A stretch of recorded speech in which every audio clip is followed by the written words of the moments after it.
शिक्षक अभाव प्रतिवाद रे स्कूल रे ताला पकाइबा सहित धारणा रे बसिले छात्र छात्री और अभिभावक। कटक जिला सालेपुर ब्लॉक जदुमणी सरकारी उच्च प्राथमिक विद्यालय रे शिक्षक अभाव जोगु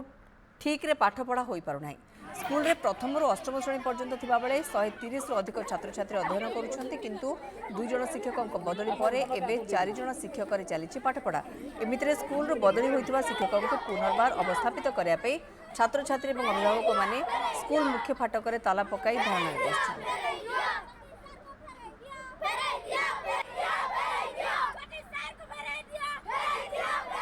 टीचर ना बोली पिला माने क्लास स्कूल एडमिशन ही करूना बहुत भल भाव में पढ़ाऊले बहुत भल भाव में पढ़ाऊले आम बहुत भल भाव भी बुझी पार्थलु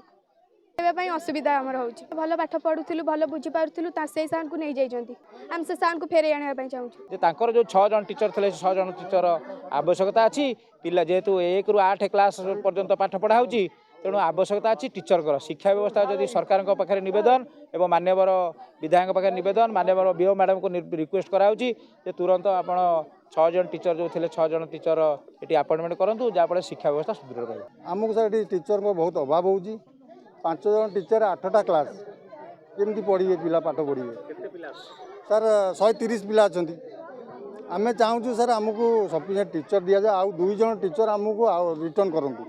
जो 2 जन टीचर को से नहीं आमको रिटर्न करूँ आम टीचर ना पिला पाठ पढ़े ना आम एठू पिला समस्त पिला आम टीसी नहीं पढ़ी।